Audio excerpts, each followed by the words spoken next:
Coming this summer to theaters near you in the region of Wraith, it is the Oscar-nominated New Country for Old Zen. Folks, part the misfail.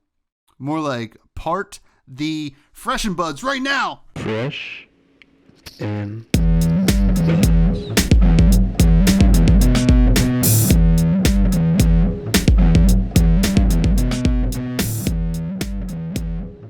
All right, folks, welcome back to yet another episode of Fresh and Buds. I'm your host, Tommy Fresh, and you are all of my buds. It is episode 143, and joining us once again, it is a Bud favorite, a Fresh favorite. It is Mr. Viz, aka Gary. What's going on, buddy? How's it going, Tom? It's been a while. I feel like I haven't been on the show in a while, but you guys have been cooking up some good eps, and it's been a good time. I'm keeping busy. You know, I haven't honestly not been playing that much Flesh and Blood, but I've been brewing, and I've been helping out a lot at my shop, trying to work on the new player experience. A lot harder than you think. Mm-hmm. Yeah. I think I say that every time I'm on. But yeah, no, I'm just really excited for, national season to come up, see what kind of pops up.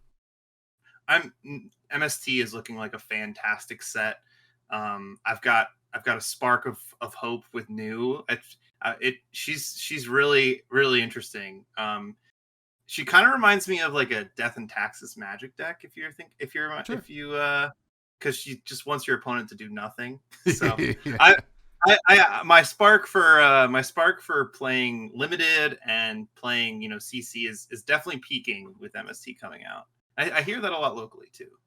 Yeah, I mean, I think the gameplay is going to be really interesting, as we saw in some of the Precon tutorials, which we're going to be talking about this week, which is really interesting, and kind of seeing like a ward deck like in action is pretty wild. I mean, I don't think it should be unhealthy like some of the other illusionists, but it is going to be a different kind of experience, and probably a lot of people trying to reset their brains, reprogram themselves to deal with ward as like a main mechanic rather than kind of this auxiliary mechanic we've seen in the past. So we'll get into that. That's very exciting. Very exciting stuff to talk about. We've got pre-release in 2-3 weeks. So things are cooking. They are really cooking now. We're going to talk a lot about Precons this week, folks. But before we do that, I do want to catch up with Gary, especially because Viscera is your main love. I understand, but you also truly love Blitz, and you don't have Viscera and Blitz. Yeah. And the last time I saw you, I believe it was at Battle Hardened Philadelphia. Mm-hmm. You were cooking with a Redline Vincent Blitz deck that you were playing side events and have a lot of fun. Care to enlighten the buds on this madness? Yeah, dude, it's been so fun. I've been, with Little Flesh and Blood, I've been playing a lot of Blitz, a lot of UPF. And I was, like you said, I love Blitz. I love that, games can be 10 minutes, they can be 30 minutes, but you can run it back kind of thing. And this Vincent deck, so it runs pumpkins, the jack-o'-lanterns. It's all red cards. Every single card is red. You play a lot of games where you don't pitch, which is really interesting. Because a lot of the Runeblade's equipment and a lot of their cards kind of refund their costs. So you end up with this really interesting. I actually got one of our newer players to try it, who wasn't really comfortable with the idea of blocking and figuring out which card to pitch with. And we ended up treating it almost like a how much damage can you do on this turn kind of puzzle thing. Because you end up with a lot of zero costs. You end up with a lot of I have to block. If I use my Vex and Quill hand right now, it gives me 12 damage. But if I did it 3 turns earlier, it only gives me 4. You know what I mean? So it's a really fun little, I'll post the list in the Buds Discord, but yeah, it's a lot of fun. At Battle Hardened Philly, which feels like forever ago, I went 4-1 in one of the side events. I lost to the horse. The horse is really hard for that deck to beat. It's a brutal Blitz deck. Yeah, the Blitz, it's like it feels almost like you're playing against Oldhim again. Mhm. Victor is, I love Victor. I love the clash mechanic. But man, like, it is so in Blitz, it is so fun to try and fight that puzzle, because you end up with this blocking hero, right? In this format that people are like, oh, the game's going to end in 5 turns, I don't want to play it. Then you play against Victor, and you're like, okay, it's a completely different game, right? And so, like, you end up in these situations where you're like, I'm playing this aggro deck that I'm trying not to pitch at all, and you're playing Trounces that are just Trounce is a busted card. Yeah. But like, there's just so much. There's just so with Blitz, it's not a perfect format. I'm not going to say it's, obviously I understand it has its faults, but like, you get to play so many more games, and I think for me that's really what it's all about. It's about just like getting more games in.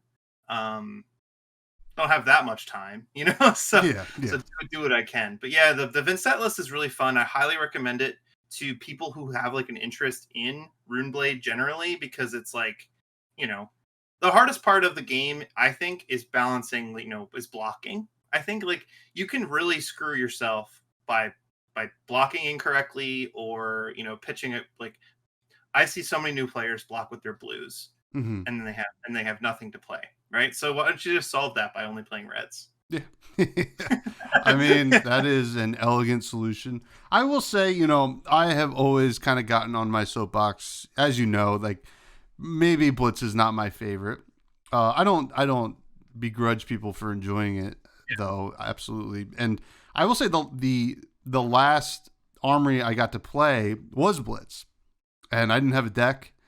And I will say, Blitz is in such a way better spot than it ever was when I used to play it a lot more.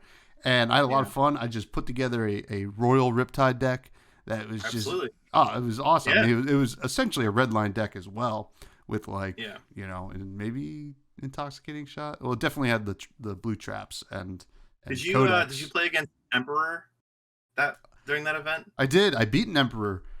Oh, nice. Yeah. He's strong. Oh, Emperor is like tricky. He's a tricky one. Like, oh yeah. Flamescale Furnace is a hell of a card. You see it, the best it ever is in that deck. You're like, okay, maybe I should be looking at like Flamescale Furnace for Fi. I've always talked about like, I want to play big Fi where I just make a bunch of resources. It's not that easy to do in Fi, but yeah, I had a ton of fun. But then I went undefeated, and then the other undefeated person was the victor. So we played, and I got trounced, quite literally. And that is a tough deck, and I'm sure within a skirmish season or two, Victor probably will kind of see his way out. That's okay. But turns out Guardian cards are good. Yeah. I mean, even just drawing a card when you block with something for 4, I mean, that's awesome. So, but I digress. Now, I do want to ask you, Viserai, do you think we're anywhere near getting a replacement for Viserai in the young formats? Or do we need to wait for grown-up Viserai to see LL as well? Yeah, so this is a great question, right? I've been on a similar soapbox about how, Viserai was the first hero to actually LL. And he's not had a new hero. I think we're going on 20 months here, almost 2 years coming up. Well, who's counting? Who's counting? But like, he's just one of those heroes where I've said this 100 times before. He's very good at counting to 20.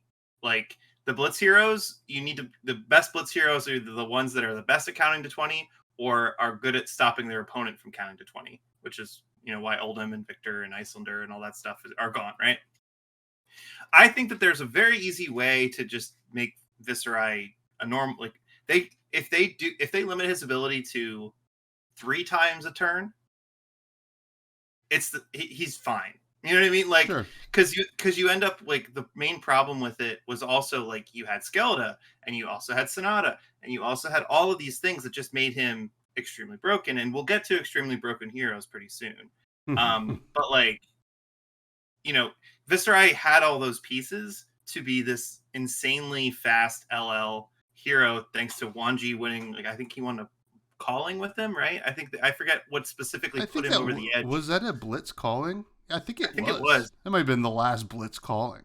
Yeah, because they had such a good hero win it. They were like, we're done, no Well, more. it was every match. It was the mirror Yeah. match. It's like, all right, who Yeah. won the coin? Yeah, but no, I honestly think you just make him a little worse at counting to 20, and he ends up being just like a fine, good like Runeblade hero, right? Because we don't have Chain, we actually have Briar in Yeah. Blitz, and we have Vincent and we have Briar, so we've got two. We got two. I could see them just being like, all right, we're releasing a new hero when we get down, like when we lose Briar, Yeah. right? Because that's all we have in CC, right? We have Viserai and Briar. I mean, Viserai and Vincent. So it's like I could see them trying to balance it in a way where they're like, okay, when there's one hero, we need to really push it forward.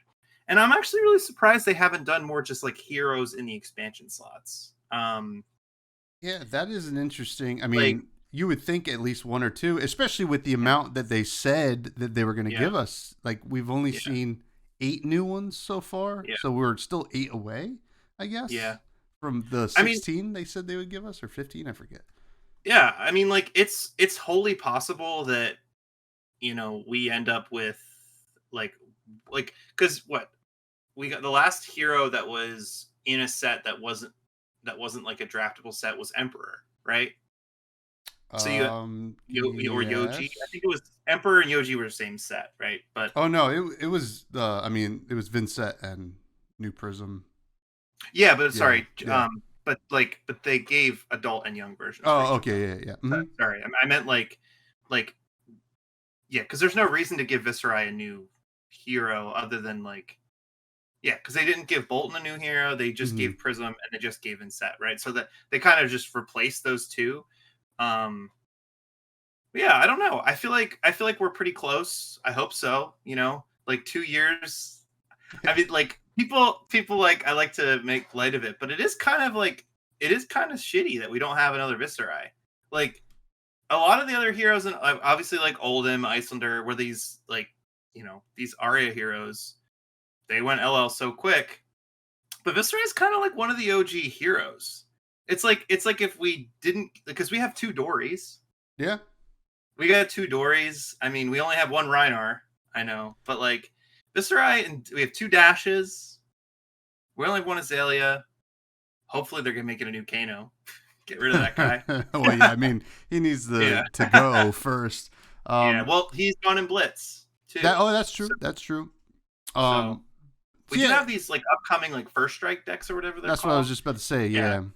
Those could be a good way to almost like a fixed classic battles. Hopefully, that would be because we don't know for sure, but the name definitely insinuates this is the new player onboarding that has been talked about in their vernacular. Certainly wasn't the Armory decks, I don't think. I hope not, because I don't think new players got those. That's just my opinion, and it's based on mostly, I think, facts that I've seen in the world. Well, I can tell you that our shop did not get any. Oh, jeez. So we don't. But the thing is, we don't run traditional weekly armories because we're only open 10 to 6. So it's like very difficult to run a traditional armory with that schedule. Magic's doing a new product every month.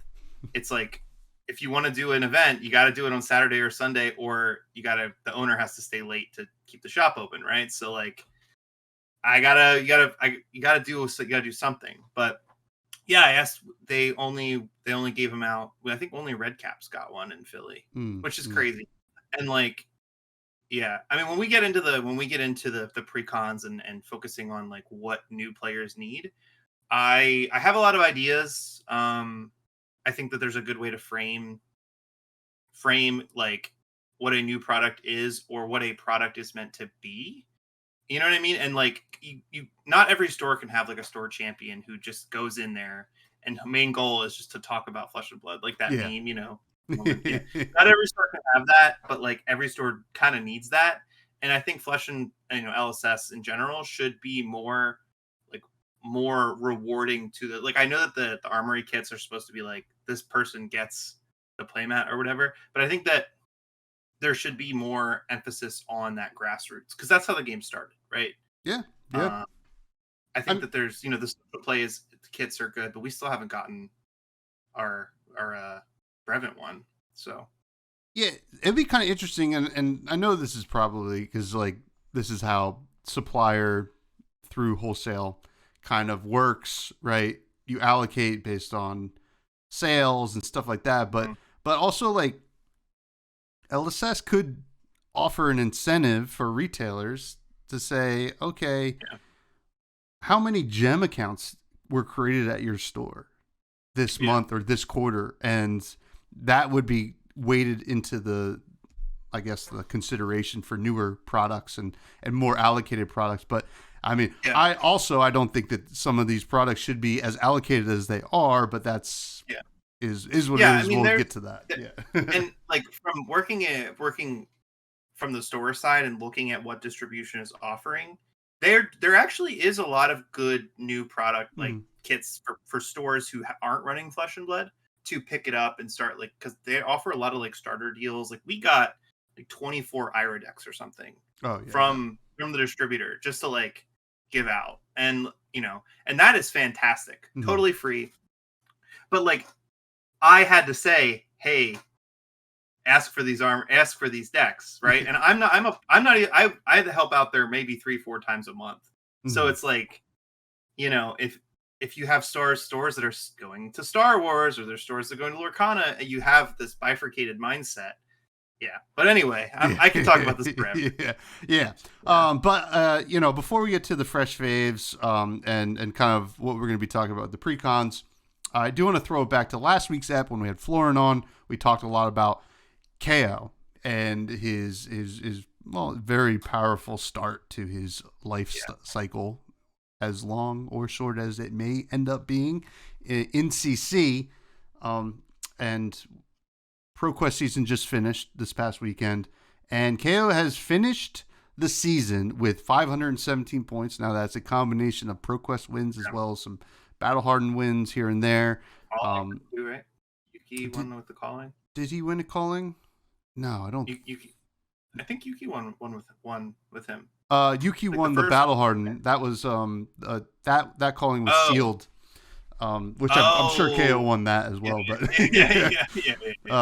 that calling was the sealed calling where the player that went undefeated day one in the sealed pool had all virtual sixes and 2 cast bones in their deck. The most sealed pool of all time. But that's a story for another day. But KO's on quite the run already. People are talking about it. We're on the cusp of Nats season. We had Road the Nats, we had ProQuest. Now we're having Nats season, where there are a lot of countries running nationals, and I think they're all CC, or at least some combined. I mean, I think the bigger ones are combined, but that still gives CC points. Do you think LSS should do anything here? Because I mean, it's a little bit interesting because a lot of implications happened if KOLs. We lose claws, first of all.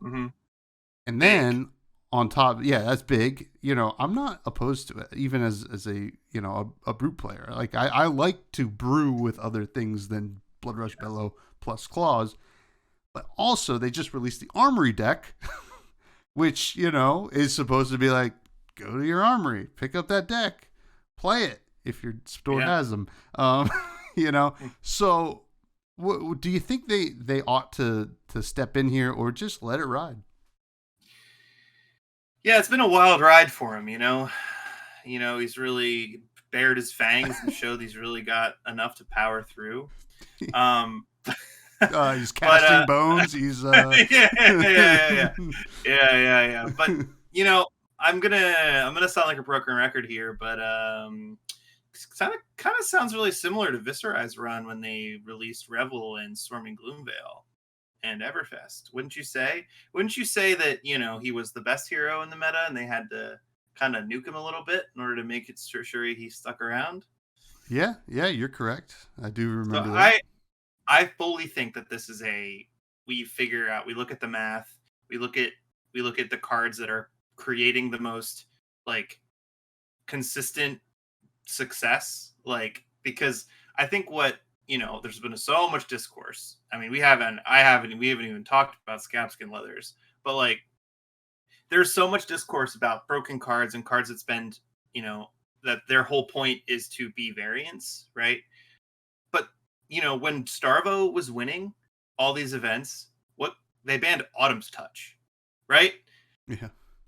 And so like that's the kind of thing that me and you are not going to just be like, yeah, that can go, and it really makes an impact, right? Think about how like getting rid of the blue 3 block in Starvo and Oldhim actually like made that deck a little bit worse. Like there are a lot of little cuts I feel like that could go into that. And I mean, like Cast Bones is a card. Obviously, it's a 0 for 12 a lot of times. Sometimes, it's a crazy card. I mean, like that card is. I mean, it kind of it really reminds me of like a Sonata in a way. It basically is a Sonata with less variance, I would say, probably significantly. Well, it depends, right? Yeah. Like, it really depends.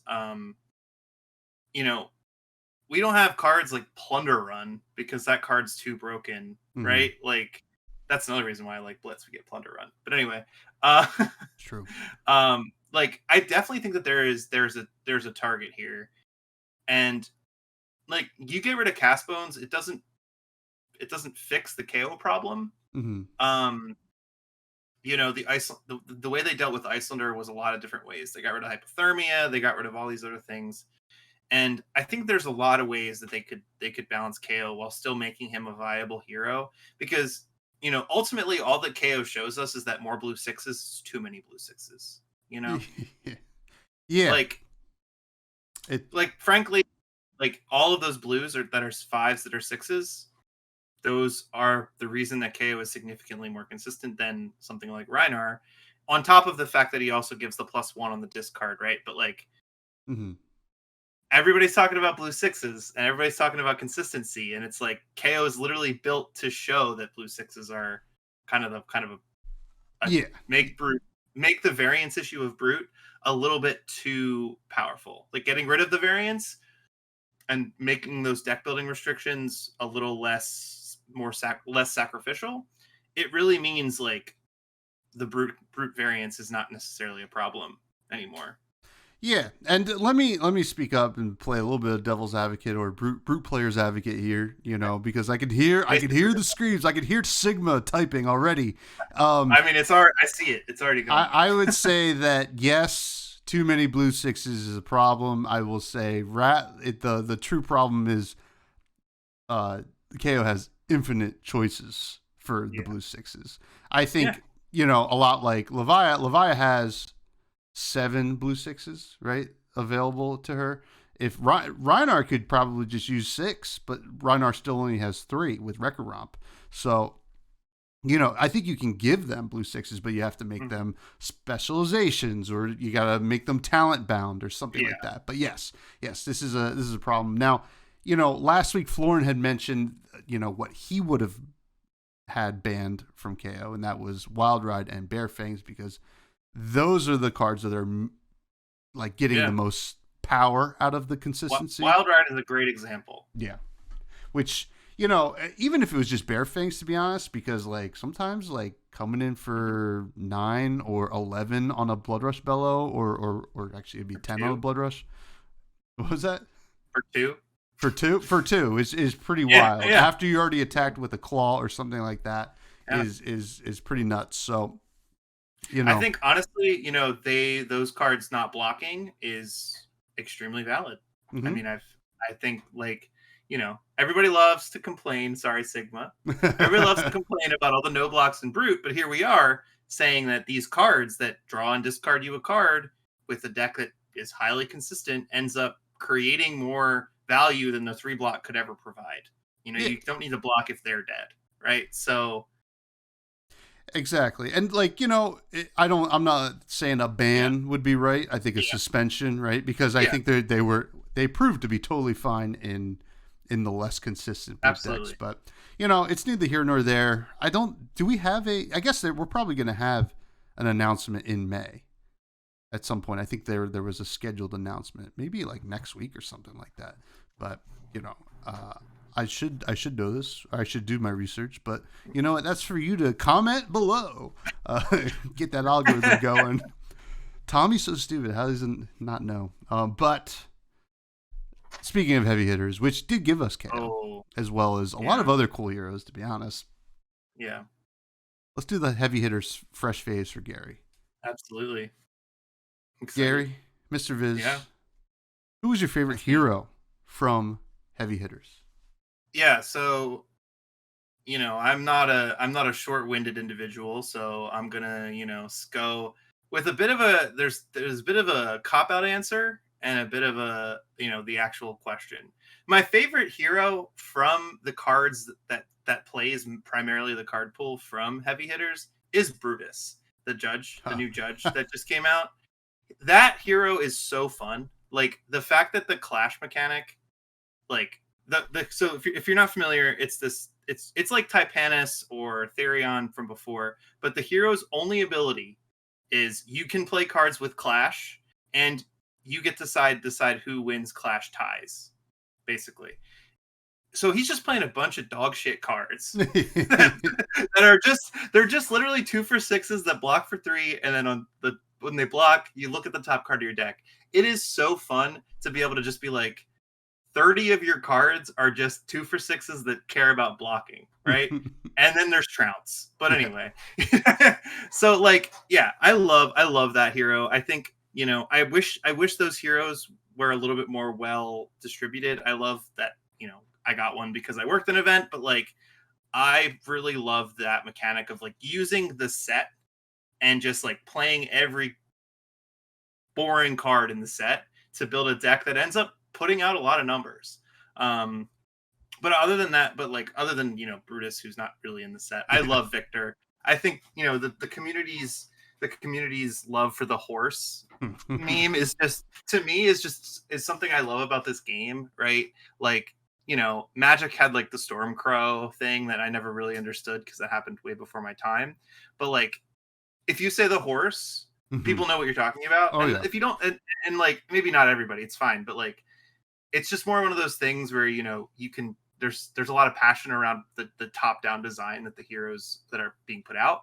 And I think Victor has had a strong impact on me from that. I do love Kasai. I like that but I love Victor. Yeah, I mean, in terms of memes or like big meme heroes, Victor the horse, huge meme. Yeah. And then Olympia, gold is the payoff. Has become just in the regular mythos of Flesh and Blood. Gold is the payoff. Gold was always the payoff, I mean, pay two, draw a card, you draw blue. I mean, you just one free resource, right? So you're cooking now. Yeah. I mean, I'm very excited for his specialization. Yeah, it's pretty cool. It might be a game changer, but we'll see. Yeah. What was your favorite weapon? There's a lot of good ones. They went all in on the names for this set. They really went all in. They went.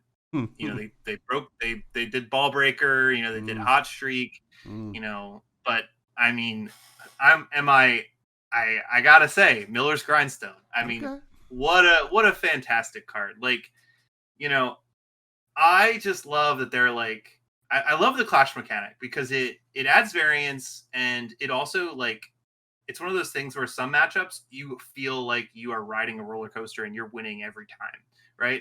And there's some matchups where you're like, oh no, you actually have 6s, you have 7s. Oh no, how many blocks do I have in my deck, right? Like, I just love that this is a 3 for 4 that mills. It's literally called a miller, so I love that weapon. Yeah. I mean, Miller's Grindstone is pretty awesome. I also would like to change it to grinding in Flesh and Blood. I've tweeted about it. Yeah. I've made it known that I want it to, I think I blocked you after I saw that one. Well, listen. But Miller's Grindstone is awesome. Actually, to be honest, if I were to pick what your favorite weapon was going to be, if I was like sitting down and going to guess, I would have said Parry Blade, I think, because I do love Parry Blade. Because if I'm thinking of a card that's like weird and like blocks, Yeah. I'm like, Gary must be Yeah. all in on that card. But Miller's Grindstone I'm makes a lot of very sense. into Perryblade in New Victor with the Olympia. Olympia, Yeah. yeah, in Olympia with the his visit the Golden Forge or whatever, Mm-hmm. because that is exceptional value off of a one-handed weapon. But yeah, I think I've played a lot of games with Miller's Grindstone, and the joy I get when it hits and then you do the flip is just Yeah. it's hard to beat that. Now, what was your favorite equipment? This is tough. Again, we have so many good names. Raw meat, right? Mm. I mean, there's a lot of good names, a lot of good pieces of equipment. So, Balance of Justice is a fantastic card. Mm-hmm. And the cynic in me doesn't want to pick it because it's kind of just the good generic. But I actually I think like cards that are going to be heavy considerations for me in the future. It's going to be like Bloodied Oval. I know that's really, really weird, but Bloodied Oval is just one of those cards where you're like, oh, my hero now has an additional block or an additional option that it didn't have before. And like, if you're playing stuff like Vincent, where she has the flail, Mm-hmm. it's just a one-handed flail, and you don't want to play a second flail. Like, she's able to play another, now have an additional block essentially if you don't need the Arcane Barrier or the Eloquence token, right? So I really like that they gave a one-handed generic shield, because before, like, an effect like that was just thrown on like Rusty Buckler or whatever. Basically, it was like a one block. It was Guardian, right? Yeah, it was Guardian only. Guardian only all the time, and so I really like this mentality of like, because one of my favorite helmets of all time, Arcanite Skullcap, right? It teaches you to be below life totals, and like that's another mechanic of the game I feel like people are not need to round themselves out on, and playing with Bloodied Oval kind of does that for you as well. Yeah, it's the same mechanic as Arcanite Skullcap.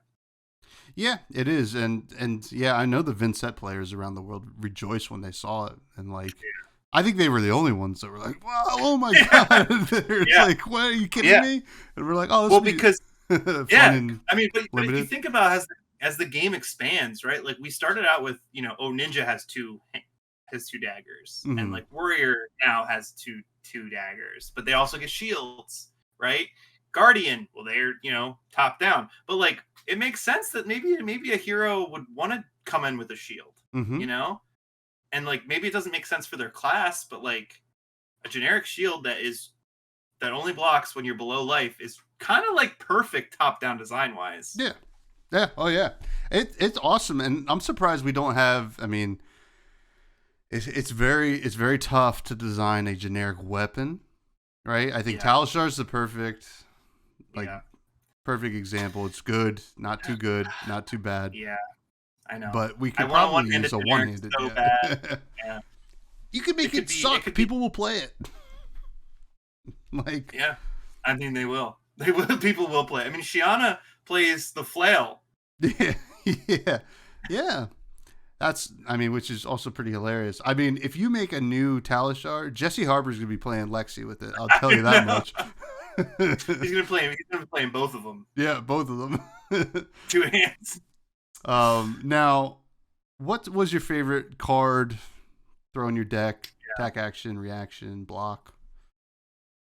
I mean, it's really impossible to beat the Deathmatch Arena. Yeah, what cool. A card! Like, I mean, I've played. I played every game of UPF that I've played since that set came out. I've played with the Deathmatch Arena in my deck because I just love it. I mean, one of the most fun games I ever played of Flesh and Blood was 6-player UPF, where it was just the round the table just came out, and we all were playing different heroes from the kit, and it was just like the melodies at the end were just doing their thing. Yeah. And like, I don't know. I love the fact that you're just like, you open the pit essentially, like you open the pit. Like I was playing some UPF over on the Table Pit, which you should check out. Their channel's awesome. But and I'd like, the whole game, it was me, Pat, Will, and I forget the fourth, but he was like diagonal from me, so the whole game I couldn't really attack him. Mm-hmm. But as soon as I played that, everybody was like going cross, like it changed the game. And there's not a lot of cards in the game that like flip the script. We think Blasphemet, right? You think like, these legendary specializations that create these allies that are like, I love those moments where it's like singularity. Singularity. Yeah. The flavor of the game really comes out because like the heroes are transforming, or like the world's changing around them. I think a lot about like, if you've ever played Smash Brothers, where you play the Pokemon stage, where like every turn, like the you're like, oh, you gotta deal with this and you gotta deal with this, but no items. Yeah, well, of course not. No items. Final Destination. Wait, Pokemon Stadium. You know what that card Deathmatch Arena reminds me of? If anybody ever is a big Indiana Jones fan, it's like you have these set rules of fighting in Flesh and Blood, right? And it's the moment. Deathmatch Arena is the moment in Indiana Jones when the bad guy starts swinging around the swords, obviously really, really talented, and then Indiana Jones just pulls out his gun and shoots him, which is one of the best like gags of all time in movies, and that's what it feels like, which is, I'm a fan. Although I'm like a fan of just playing UPF, like, all right, let's put Deathmatch Arena out now. Yeah, but it's also fun to like draw it and do it as well. So yeah, it is one of those things where it's like, I have this, don't attack me, please. I want to play this. Yeah. It's very fun. Now, you know what else is fun, Gary? Tell me. Segways. Going the distance with Precons. We are kind of approaching the new genesis of Precons with Flesh and Blood, I think. Right? We've always had the Blitz Precons. We had classic battles. We had the round the table, which I think was a huge hit.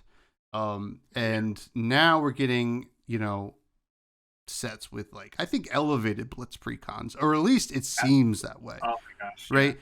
And an emphasis on them as well. If you look back at Heavy Hitters, when they brought all the community members down to Queenstown, and they did the whole event where you just opened up Blitz Precons and played, which was super cool. And now, we're going to get to it now, but MST just announced their Blitz Precons early before spoilers, which is, I think, a good idea. But such a great idea. You have always been vocal about Blitz Precons and Precons in general, and ways to bring in new players and ways to kind of like supplement that experience. What have you liked so far, especially from like Heavy Hitters, since you've been able to play with them from these new batches of Precons? Yeah, so I want to take a step back to, why we feel this way and why this is so refreshing, right? Like, I think, and I don't want to give anybody the worst day at their job. I don't want to, make anybody too mad here, but I think where Flesh and Blood, where we are, and where the established Flesh and Blood player mindset is it is not as welcoming to the new, like the beginner mindset as we want it, as like it should be.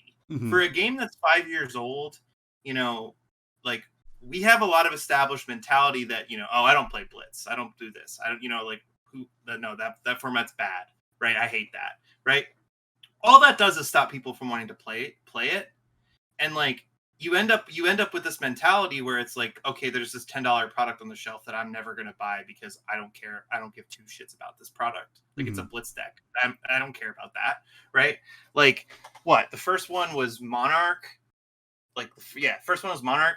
And I guarantee, I would say a third of the listeners on this show played at least one of those Monarch Blitz decks, if not more, to be honest. If not more, right? Like, we all of our, like, either the Ira deck, which isn't even a real format, which, like, it literally isn't a real format, and those Monarch decks were a lot of our, our first peak, moment where we got really into the game. I mean, Tommy, do you remember what my first Blitz deck was? I told you it was so long ago. No, I don't remember. What was it? It was Prism. Oh. I picked up that Prism deck, and I had no idea what was going on. I literally had no idea what was going on. That deck was so confusing, very dysfunctional. Most of the cards were not, like you wouldn't play that deck. Like you couldn't take that and then play it somewhere else. Like, but a lot of those decks were the first time players ended up playing the game, or you had a friend that had like a starter deck that you would borrow, and that would be like this is the beginning of where people start with Flesh and Blood. Around the table, like all of these like very basic mindsets, like we have to get back to that and not just try and do the most broken thing possible. Why do we love Limited? Well, because it's a skill intensive thing where I get to play, everybody's kind of on the same playing field, but I'm a little better at Limited, so I can, I can read these signals better than everybody else. Whatever bullshit you want to say, right? Yeah. Right? Like whatever. Oh, this pod sucked because nobody could read the signals. Whatever. Right? Like the whole point of Limited is that you're playing with these, quite frankly, like common cards that you probably would never play with outside of that format, and you're appreciating the game for what it is at its core. And that's why I love Limited, because you end up with this like pot. You sometimes just end up with this pile, and you're like, well, I guess I'm playing this, right? I'm playing 40 Olympia cards and trying to fatigue people. yeah, right. So that is its own different play style. But draft and Limited is so intimidating for a new player. Sure. Like you don't know what cards to take.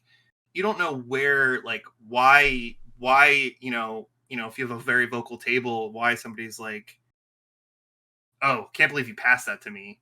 You know what I mean? Yeah. Like, I don't know if you've ever been at a table where like somebody passed like an Oasis Respite or something in Uprising, and then people are like, oh, why'd you pass that? Like, I've been drafting in card games for like 15 years. Yeah. And somebody's always like, what is going on here? Yeah. So there's always that mentality, right? And I promise I'm getting to it. I promise. Yeah. It feels like, but think about that. Think about that beginner mindset and where you are when you're like, oh, wow, this librarian looks really cool. Or like this giant tentacle monster looks really sick. Wait, this lady's not a tentacle monster, but she is going to be a tentacle. You know what I mean? Like think back to your mindset where you didn't know everything about the game. Yeah. And so you needed something to kind of guide you down the path, right? And I think personally, the heavy hitters blitz decks are the first step in making it easier for new players to get comfortable drafting. Because for me, when I opened those blitz decks and we did our like welcome to play event, and I taught a new player, I looked at those decks and I was like, this is basically the best draft deck you could ever make. Yeah. And I was like, and I know that certain cards and why certain cards are in there because, I know the lines were whatever. Right. But like those decks are built and they're tuned in a way that when you play a limited game, you're going to know what good cards are good. And that takes the guesswork out of actually like taking your picks, right? And so I'm thinking about the Uprising decks, right? Dromai had no dragons. Really? In her Uprising. Oh yeah, they were all rares. They were all rares. Yeah. So basically that deck was like you couldn't play that deck. Mm-hmm. And like what did you learn from that deck? You just kind of were frustrated, honestly, the whole time. When I played those heavy hitters decks, they were balanced against each other. They had valuable cards in them that people wanted, like these extended art stuff. It gets those inundated players to really care about the product a little more. Like what I was saying, like it's not just a $10 thing on the shelf. It has a cool card in it that I kind of want, right? And, like I sat down with a player who had never played Flesh and Blood before, and he played Rhinar, and I played Victor. And he understood what was happening. He understood, he didn't do the best lines or whatever. And but like, he was like, oh, so this is here. Oh, this is good because it's a 6. Okay. Like it's not overwhelming. It's not super, well, it is very intimidating, but it's not for the established player to have to explain it. It's for a new player to pick it up and say, okay, my hero does this thing. Okay, all the cards do this thing, right? Yeah. I know I'm very long-winded. No, you're totally correct. And like, I can add to it by saying like it is so laid out for you, like more so than it was. And I agree about what you said, especially about the Prism deck. That's where my hate for Prism started. Not because Prism was annoying. Are you all right? Not because Prism was annoying, my light fell. but because Prism to me was bad. Like when I was testing with those Monarch decks, I was like, well, okay, I'll just play Leviat and just destroy Prism. Right. That looks great. The lighting's so much better. Yeah. But but you're totally right, and it's looking to be that way with the MST decks as well. Yeah, and I honestly, Tom, when I saw those videos, I was not clapping giddily to myself, but I was just so excited because I sent those to 3 people. Oh yeah. I sent those links to 3 people, like who were considering playing the game or might like you have the developers explaining how the deck works, why they're making decisions. Explained. We're not even there yet on the notes. Oh no, it's all good. But I mean, for those of you who don't know, we should say that they announced the MST Blitz decks with like deck lists, right? And all the spoilers from them, so we know what all these cards do. We have context for what the heroes do, so when we see the more complicated cards get printed or revealed in the next couple of weeks, we're like, oh, this is great, or I don't really see it yet, but maybe we'll see it. But on top of that, alongside it, they did tutorials where 2 of the devs played each other with the decks, and they did a cool thing where, and you can all watch it, it's all right on the mothership, where while they're playing, they're kind of talking through everything, and nice little banter. But then they'll do something which you don't see a lot of in a lot of gameplay. Some people do it, but they cut away to themselves explaining where they're at in the game, which was so cool. But yeah, go ahead. Yeah, that's exactly what I was going to say, right? It's Carol, Jason, and Young Ho, I think. I forget. Yeah. So each of them, there's 3 videos. They each play that. They're each playing that hero for those videos. So like, I think Carol was playing Ninja, Jason was playing Enigma, and Young Ho was playing New. And they almost were their expert on their hero, but not condescending in any way. They were doing such a fantastic job just saying, here's what my hero likes to do. This is my power card, right? I don't know if a lot of us look at what's it called? Flex Claws or whatever, the 0-4 go again with the Crouching Tiger as a power card. Yeah. But that card, and Jason explaining like, okay, I have to balance maybe I shouldn't. And like in one of those games, he lost because he didn't just he blocked instead of clearing or letting him clear auras and all that stuff. And like for a new player, that is so helpful. Like to have somebody just have this baseline, very calm, very well thought out explanation of what this deck is supposed to do. And it's all there, right? There's a lot of words on a Flesh and Blood cards. We don't have scroll bars like Yu-Gi-Oh, but but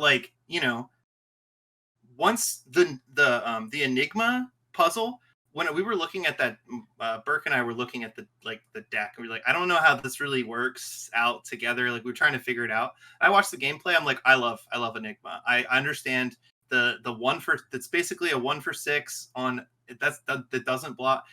Like Jason did such a good job explaining it, and I think more people should do that kind of content. I know it doesn't put up numbers, but that is exactly what we need more of, and we need people who are willing to share that content with a very open-minded mindset. I shared that with one of our brand new players, and he was like, oh man, now I got to think about revealing my equipment.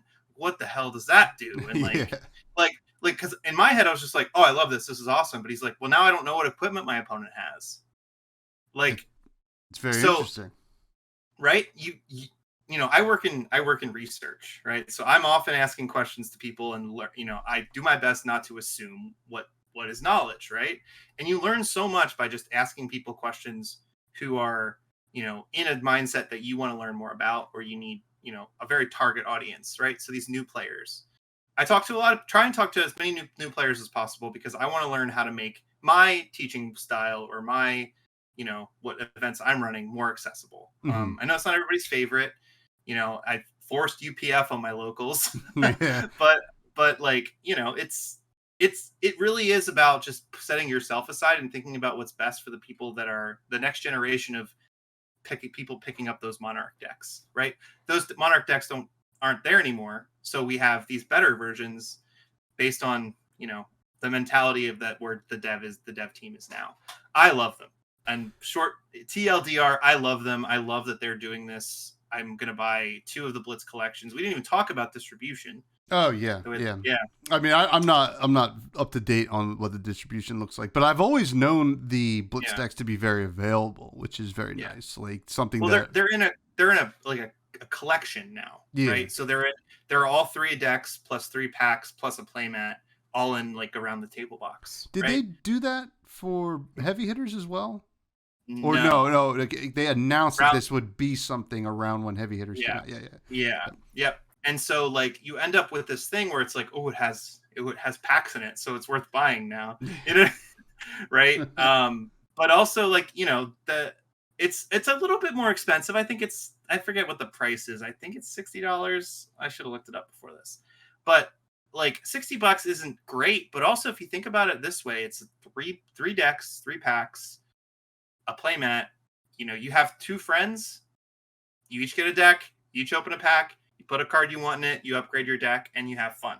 That's how the old Magic intro decks were. Yeah. You come with a deck, and it comes with 2 packs. Oh, I got the zombie deck. I opened a pack of zombies in it. I'm going to put every zombie I opened in the pack. Right? Like, we need to get there. Yeah. You know, we need to be there. And we're not there yet. But I love the direction is where. No, absolutely. And it's one of those things, like, even like as not much of a Blitz player, but like I've always kind of enjoyed, I always bought the Blitz decks, right? Like even like, cause I remember I thought about playing some Dromai when Uprising came out. I bought the deck because I was like, well, there's some commons in there that I don't have to dig for. And I get the full art Dromai, which they don't really do that anymore, but you know, but I was super stoked to just buy the heavy hitters ones because of the non-foil extended art. I don't really like playing with foils, but I love extended art stuff. That's really neat. And then on top of that, I got to just teach my non-Flesh and Blood players, like friends, not just like every non-Flesh and Blood player I met was like, here, let's play this.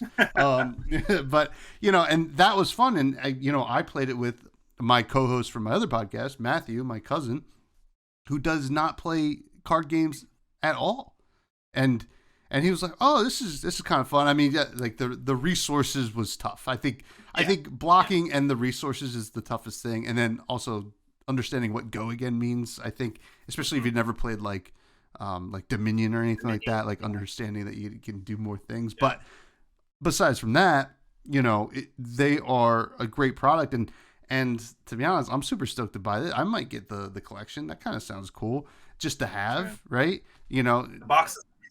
yeah, we love a box. So, and back to you saying that, you know, more people should make content like that, even though it doesn't do numbers. I'm doing this content. This doesn't do numbers.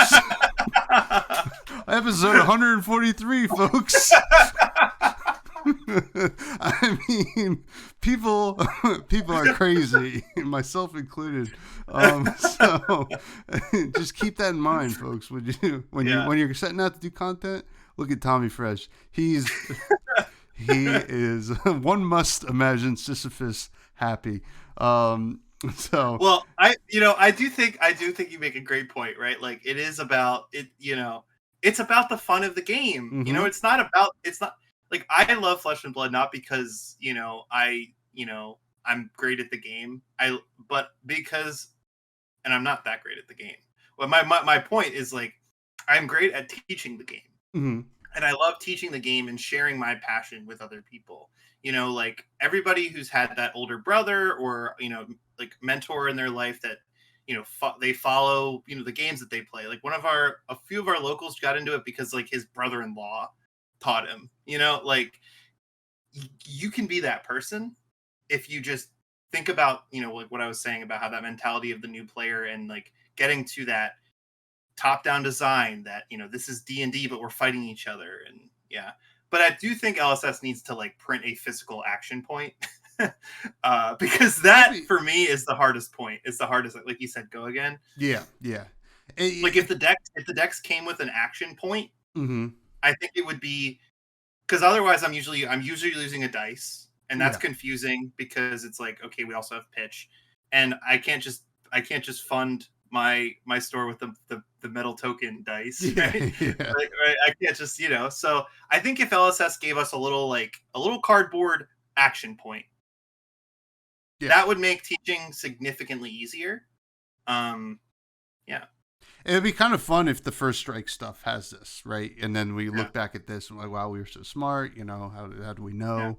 And it was on wax. Everybody knows. But yeah, and and I also like, and we kind of touched on it, but like that, especially with like this collection box, which comes with packs or whatever.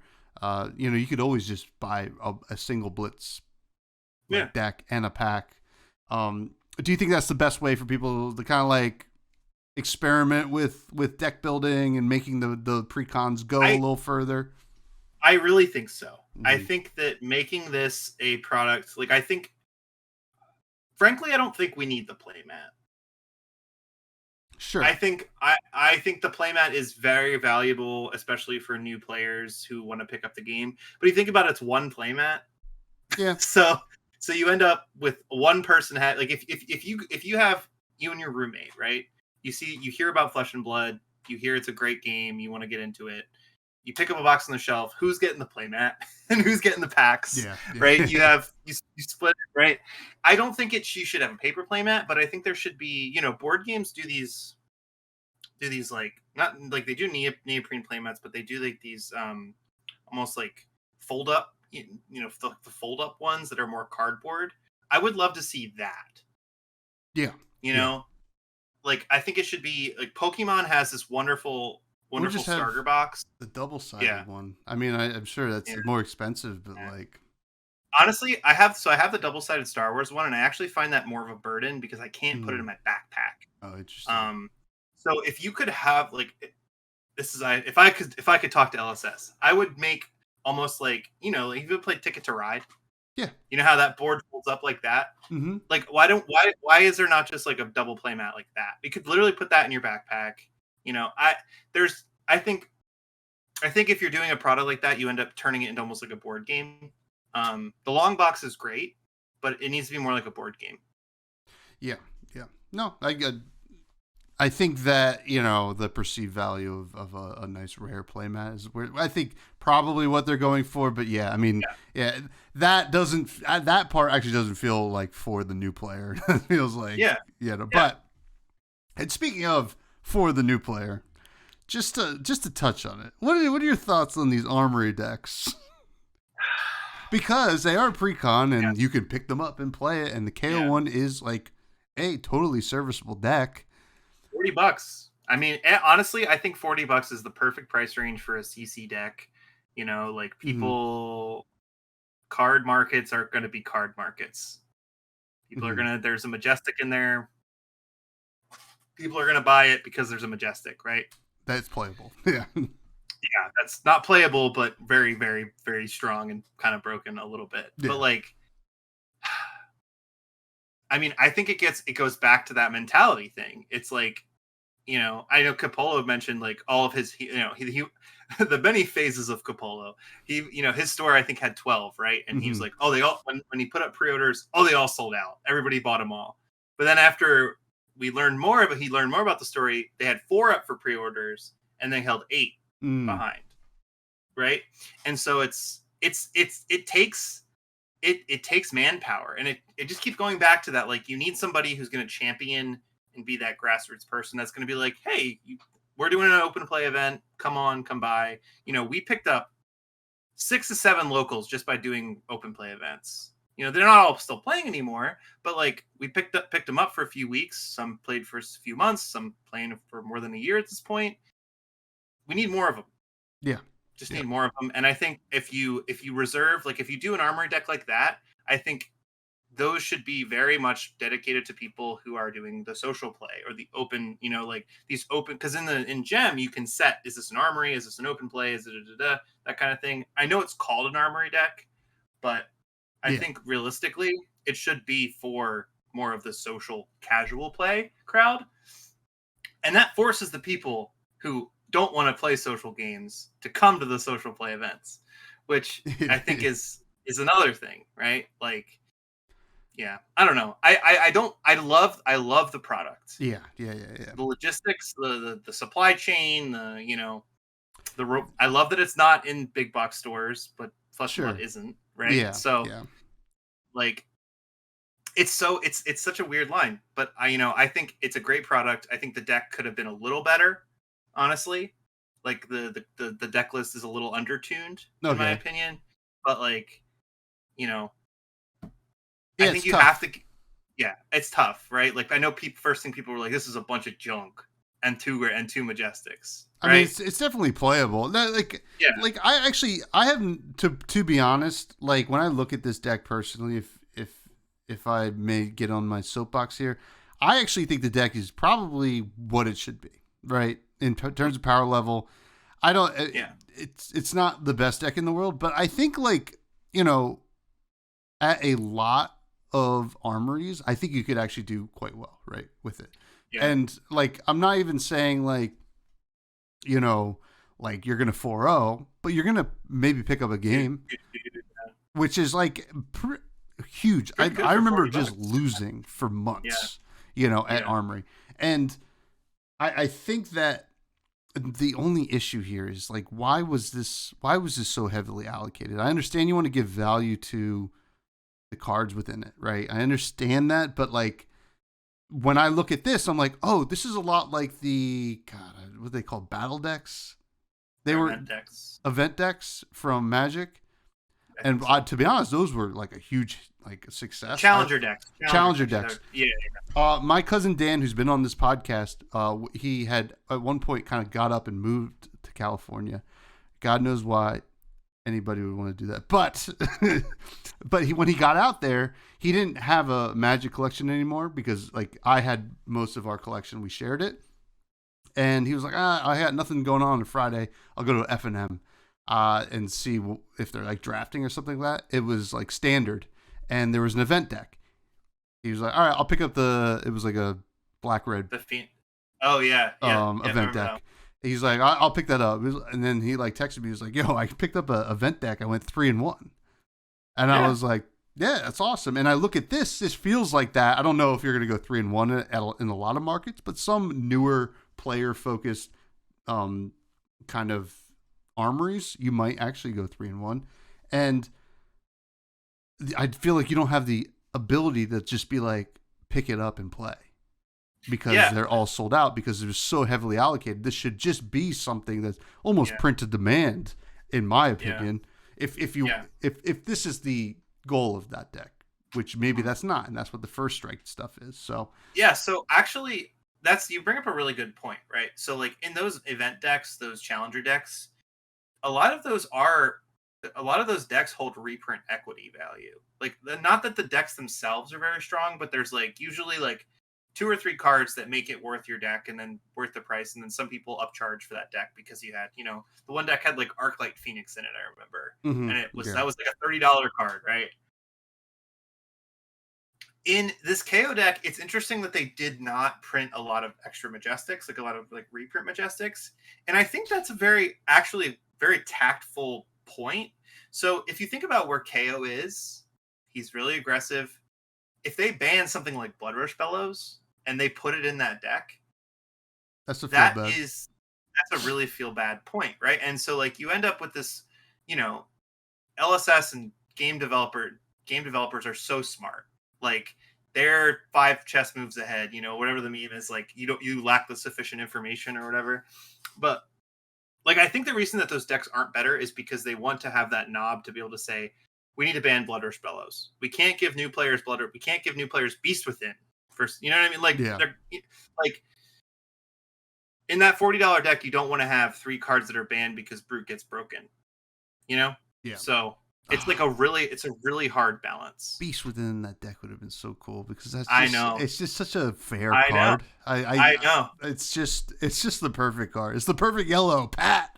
I know. But He loves yellows. Yeah, Pat loves yellows. But we do have to get some listener questions before we do.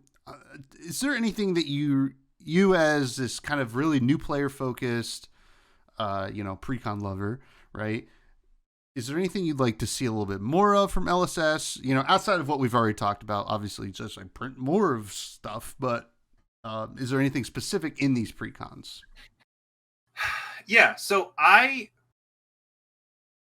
think that LSS has a fantastic opportunity to take advantage of the events that are currently being run in the US, where you have Lorcana, Magic, and Flesh and Blood all playing games simultaneously. Battle Hardened Philly, I met a bunch of Magic players who were just picking up Blitz decks, and because there were no seats, I ended up having to sit all around and and meet people, right? And I played Blitz with people who had never played Blitz before, right?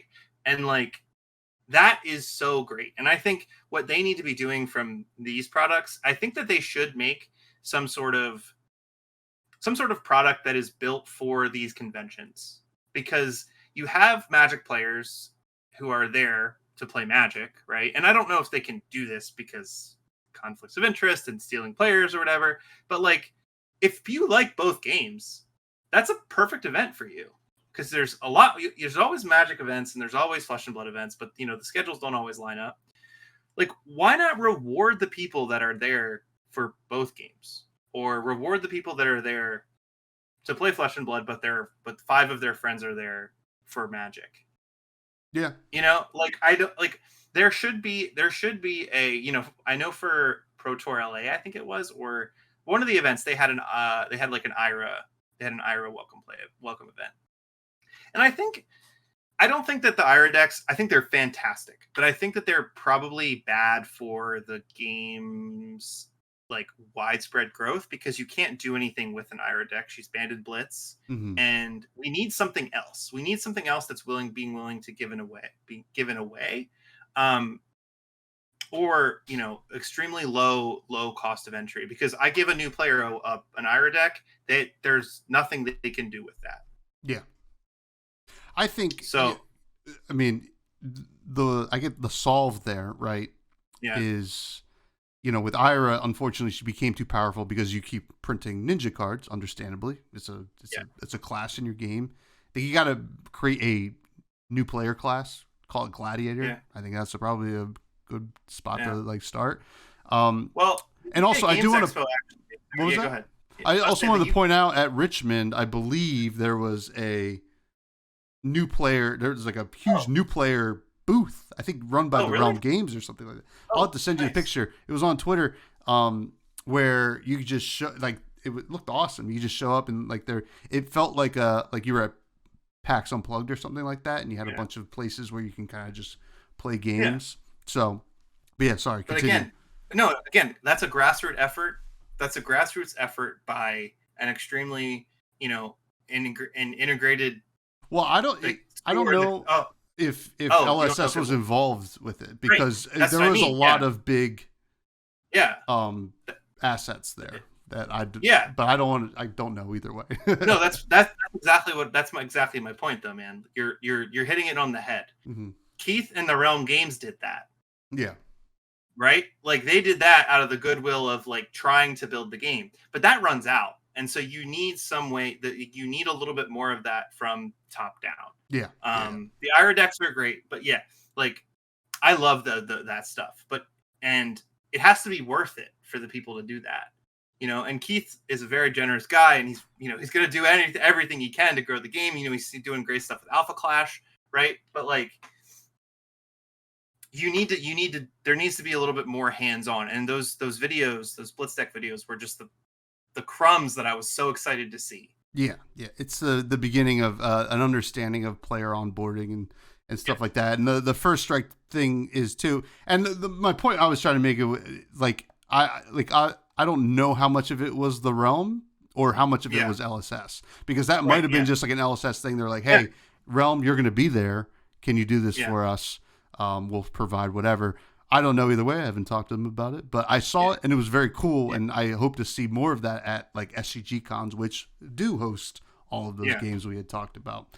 But it's all very exciting. But a gladiator blitz deck or learn to play deck. I remember what I was going to say. The UK Games Expo coming up. There's an article, something about a learn to play event where a hero called Blaze is available to be played. We don't know anything about Blaze, but we know that that card, maybe a hero, is legal in that format. We don't know any of it. Wizard people are saying it's a wizard. Draconic people are saying it's a draconic hero. Maybe. I mean, if its name's Blaze, that's the same name as the local drug dealer from when I was in high school. So I don't know. It could be anything, folks. It could be an alchemist or something like that. But that's very fun. Now we have some listener questions, and we're going to say our goodbyes. And I'm really sweating here, man. I know, me too. It's hot in my room. I got my fan on, but I don't have it going 100%. Yeah, I had my fan on too, but the mic picks it up, and I care too much about the buds. I don't want them hearing the fan. So instead, they hear no buzz for the buds. The sweat droplets falling off my forehead. But we do have questions. The first one comes from Capolo, who we've mentioned and has been on the show and is a loyal bud. Which video games are you playing currently? Yeah, so I have been playing a lot of my old standbys. Boring answer, I know, but I've been getting really back into Slay the Spire. That's a perfect game. The second one's coming out next year. I've been playing a lot of Fortnite. I know everybody, I'm a Fortnite kid now. But there's a Star Wars Lego event, guys. It's so sick. Just Lego TIE fighters come in and blow shit up. It's really cool.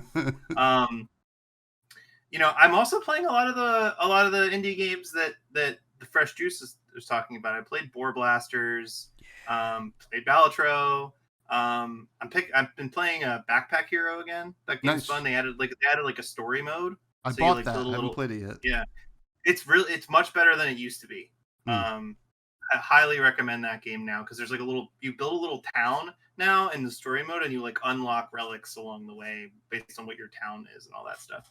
A lot of that. And also, unfortunately, hate to admit it, I've been playing a lot of Hearthstone. Okay.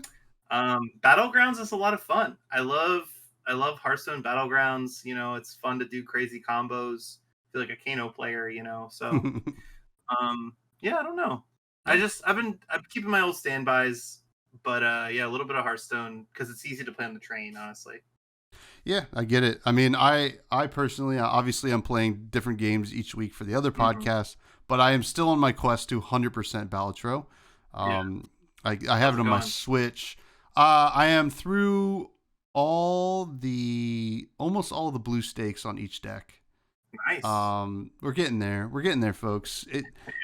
And I'm kind of hoping that by the time I finish all the blue stakes, the update hits consoles because I play it on the Switch. I play it at the gym. I'll just put it on my the treadmill while I'm walking, and I'll just play Balatro for 30 minutes, 45 minutes. But I love that. Actually, wait, that's a great idea. Maybe I should start doing that. You should. It's awesome. It's it's I love it. But wait, that's a great idea. Yeah, you should. Also, on top of that, you just put it on there, and then while you're walking, right?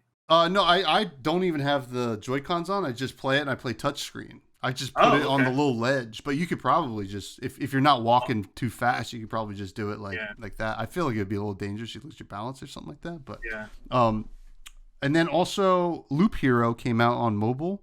Loop Hero is one of my favorite games of all time. It's on mobile. You can play it for free up to a certain point, and then you can buy it for maybe $5 or $6.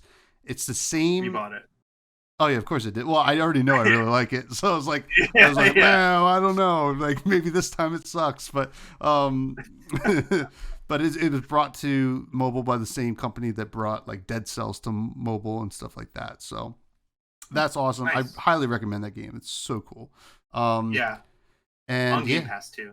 Yeah, and I'm also playing this. This is a game I think a lot of the buds out there might like. I mean, it has deck building elements, but there's a play test for this game called Necro King right now on Steam, where it's like a real-time strategy deck building Oh man. thing.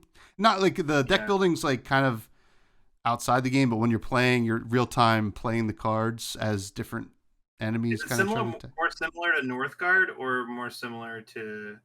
It's closer to Loop Hero, to be honest with you, and Okay. like yeah, but Gotcha. Okay. it's cool. It's a cool game, Yeah. but we do have other questions. One coming from Turtle Maturin, who I found out listens to my other podcast more than this one. Burke, how dare you? Oh no, it's okay. No, we appreciate it. What do you think of Viserai struggles into the various metas since Skeleton got banned? Do you think it's due to specific meta counters or general power creeps, such as the greater prevalence of blocking equipment in other heroes, for example? Or are the Runeblade hands enough to prevent enough wins to advance over to a full day event? Or Yes. advance over a full day event, sorry. The answer is yes. You know, I'll always remember the worst game of Flesh and Blood I ever played was when I played against Alexi, who was really, really good. And, you know, that Viserai Winter was Viserai Winter. It was winter for Viserai, not, you know, winter because of Viserai. You know, the inverse of what people normally mean. He is so susceptible to like on hits and stuff. His counting to 40 is not as good as other people's. And he has no way to really mitigate that 40, that, you know, those on hits other than his chunky armor. Shout out to Dyadic Carapace, one of the most boring, best cards ever printed. But like, you know, I think Runeblade as a class has the variance issue that Brute had, right? And, you know, we see consistent heroes like Chain. We see consistent heroes like Briar. I mean, Briar LL not with Rosetta Thorn, but with Reaping Blade, right? Viserai doesn't have that same, you know, he's got OTK Viserai. People are playing that. People are really excited about that. That deck's gas. Bonkers. Yeah, but guess what? Enigma eats that shit alive. Yeah. Yeah. So it's like, it's one of those things where the answer is yes, because he's got so many things fighting against him, but also when you do your thing, you feel like the most broken hero in the game, and people feel that way playing against it. And I think I love the fact that he lost Skelda now. I'm coming around to it because I'm happy he's still around. Amen. Thank you, Turtle Matern. I don't know if Burke agrees. No. Skeleton well, he's a Kano player now. So yeah. You know, have fun with your Kindles, Amazon or whatever. I'll be making that joke for the next 6 months. That joke might be old already. Yeah, well, I will. It comes back. It's cyclical. It'll die, and then I'll bring it back. Next question goes. Next question goes from Greg, aka Darth Prentice. Current fave pop artist, and also current fave MST card. Yeah, I don't know. This question I did actually have to think about. You know, I wrote in my diary. I got it peer reviewed. And the answer might surprise you. Tommy, I would like you to guess. I mean, I was going to only say Carly Rae Jepsen. Yeah, see that? So that is a fantastic answer if she was putting out an album in the next 6 months. Okay, but not. She hasn't put out an album recently. Her music is fantastic. Yeah. But I haven't been listening to as much Carly Rae Jepsen as I was in 2023. Okay, here's my next guess. Beyonce. So, Beyonce is a fantastic guess also, but I do not like Cowboy Carter as much as I like some of the other albums that are coming out and have been put out in 2024. For sure. So, it is a very close race between Dua Lipa, who just put out an album last week, fantastic, and Charlie XCX. Charlie XCX is putting out an album in June, and I've learned a lot about like Charlie's like role in like the hyperpop community as almost this like mentor for younger artists. Like I've listened to a lot of artists that she has kind of fostered into the music scene, like directed music videos for. And I think I'm just I love what she's doing. And I also love like the music that she's putting out. She's going on tour with Troye Sivan and Shy Girl. I'm going to see her. That's very exciting. But yeah, it's Charlie XCX right now. I think, she's a it girl right now, and I love it. And favorite MST card, no surprise. I don't even know the name of it. I'm gonna scroll to it. It's the Vincent one. card. It's yeah. It's Eloquent Eulogy. It's also a Federico card. It is busted because it's the only 1-for-4 rune gate we have. Glad it's a Majestic, or else Vincent would be LL'd. Yeah. This is an insane card. Mm-hmm. It's insane. William from the Table Pit, Yeah. of course, always coming with the most unique and totally original questions. What is your favorite what's your current favorite contemporary pop artist? I'm a big fan of Alex Dodge myself. Yeah. So I had to look up some contemporary pop artists. I am a big fan of pop art. I love, I have a lot of those unique glow shirts where it's like, it's the Andy Warhol. I don't know if he's technically considered contemporary, because, that's where that line, I'm a big fan of Keith Haring. I love Keith Haring. He's actually from Pennsylvania. Yeah, he's the stick figure kind of guys. Mm-hmm. Mm-hmm. I think he's from Reading, Reading, PA. Shout out Reading. Shout out Unique Pretzels from Reading. Yeah, but I do know that there is a lot of controversy with his art, where his estate did not he specifically did not want his work monetized in the way that it's currently monetized, and I think that's really interesting. But I do highly recommend the Andy Warhol Museum in Pittsburgh if you ever go. Awesome museum. You learn a lot about Andy Warhol and his where he started, and how he kind of not innovated the copying mechanic of his art, but he basically was the best at making repeated patterns quickly, which is so interesting. Mm-hmm. Especially because back then art was very different. Yeah. We'll shout out Keith Haring and Andy Warhol. Yeah. Thanks for listening. Yeah.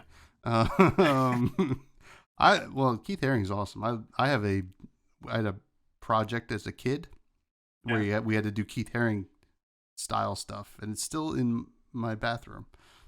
It's not good. But Junior asks, asks a couple things. What is the quality of your delivery services? What tips and tricks do you have for speed running, getting drunk at Applebee's? And is it possible to be a Rune Blade player and not mention Vincent anytime someone says the word illusionist? Yeah, so these are really 3 heavy-hitting questions. There's 3 questions here that are very important to the Flesh and Blood community. First of all, I am extremely blessed by my delivery services. The United States Postal Service and I have a fantastic relationship at my address. Now, if you're not on my address's route, your experience might be very different. But I get these text messages that I have a package coming, and it's great. I intentionally ask everybody I order from to send things USPS, because I have a fantastic mail carrier named Junior, and I think that if you don't have a good friendship or good communication with your mail carrier, you're not doing it right, because you don't some people are become your good card friends. Listen, how many of you out there play Flesh and Blood with your mailman?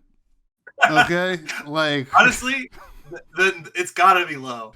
It's gotta be low. But it was so funny in a Battle Hard Philly where me and Junior were hanging out. He'd be like, "Oh yeah, how's it go? Yeah, I'm my buddy Junior." He's like, I'm his mailman." I'm his mailman. Oh man, it's great. And then so tips and tricks. I mean, now the meta play obviously is after 9, right? You go half price apps after 9. Everybody sees that line. I had actually my best run time for getting drunk at the Applebee's was when I had this bartender named Eric at the Kensington app. Shout out Eric. $3 Jack and Cokes after 9. People think about the half price apps. That's where they're not seeing the line. They're not seeing the $3 Jack and Coke line by the bartender Eric. They're not seeing that line. Is that an Eric specific deal? Oh, he's a heavy pour, man. Oh, that's awesome. Here's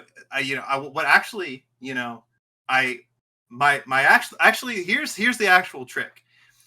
If you have to wait in line at Applebee's, go sit at the bar. Go sit at the bar and wait and make good conversation with your bartender. The bartender that all about that. All about making good relationship with your bartender. It's very likely that the bartender that you talk to while you're waiting for your seat is the same person making your drinks while you're sitting there. I can't say this applies to every other spot, but that's how it is at my Applebee's. It's often, almost any establishment, to be honest, depending on how many people are behind bar. So right.